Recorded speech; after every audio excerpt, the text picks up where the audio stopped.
We've heard a lot of stories here, but I think the true ones are as entertaining as the sad ones, to tell you the truth. But I was just thinking of a couple of things. Jim Shumate and I was visiting a little bit, a couple of things that happened when we were with the original Foggy Mountain Boys.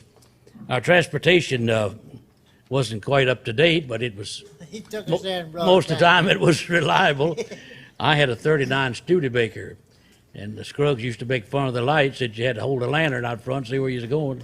Yeah. And every time you'd have the front end lined up, and hit a pothole, it'd squat like that, see? But Lester had a 39 Ford station wagon, one of those with the canvas top and the wood sides and stuff.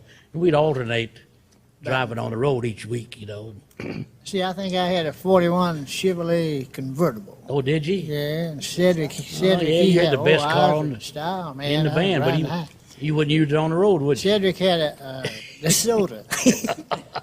We called it the DeSoto, you know. But anyhow, we was driving Flat's old wagon one time. We went way back up in the mountains, played a school or something out of Mountain City, Tennessee.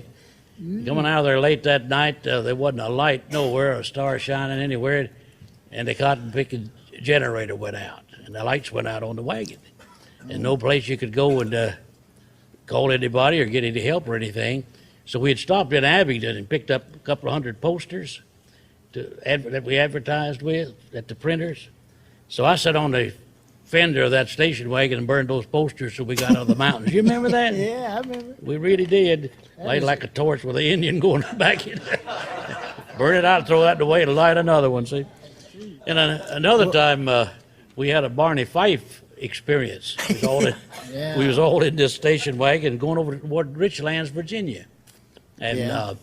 Highway Patrol stuff. well, it was a local sheriff, I believe. Yeah, Anyhow, he done he it, pulled run in up there behind with us his by gun in himself. his hand, Yeah. made us all hold Pulled his gun out and lined us up, Yeah. hands up on the car and all this stuff, you know. I was wouldn't- eating the apple. I started to throw it away. He said, "Get them hands up!" Scared me to death. He was just trembling. He was white. You remember? That's right. Remember the outcome of that? Some bank robbers, the same amount of us, That's just right. robbed the bank up at. That's right. He was scared because he He found felt us sure all. that he had his men, the same kind of car we was driving in. That's right. And again, the only way we could prove our identity, we had the handbill. posters with the picture on it. Yeah. And finally, after he got calmed down enough to let us show him a poster, and we matched the pictures on the poster, he Yeah. let us go. But I was a little concerned because he might have had his single bullet in the chamber there, you know. I want you to know I was very much concerned. I was very. We was on our way over to Richland to play that fiddle contest that you Yeah, that's right. won that Yeah, day. I put you over pretty good, didn't Mac, Yeah, I come out pretty good on that deal. was those posters in the post office? I? Yeah, that might have been where he got his tip. I don't know. He could have shot one of you, only had one bullet. That's right. But I didn't know which one he's going after. Getting back to that fiddlers convention, that was something really, really good for me. Of course, if Kenny Baker had been there, it'd probably been a different story than what it turned out. Better believe it. You see? We was billed, I think, as a 12-state national champion, wasn't it, man? Yeah, I believe That's what something it like was. that, yeah. So we had some high-dollar fellers there. Let's see, Buck Ryan, he was playing with Jimmy Dean then. He was there. And Chubby Wise, he was working with Hank Snow at that time.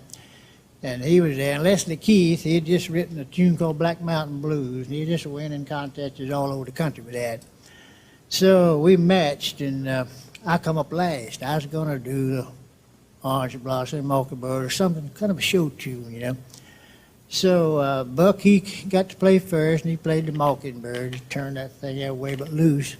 And let's see, Chubby filled next. He played Orange Blossom, which supposedly he did actually. And Keith, he played Black Mountain Blues, of course. And that left me with, I said, Cedric, what am I going to play? Those fellas doesn't play everything that's good. Oh, he said, play Lee Highway Blues. So them fellas can't touch you with a 10-foot pole. Tickled me to death when he said that. But I figure what helped me a lot was back, we made a deal before this thing.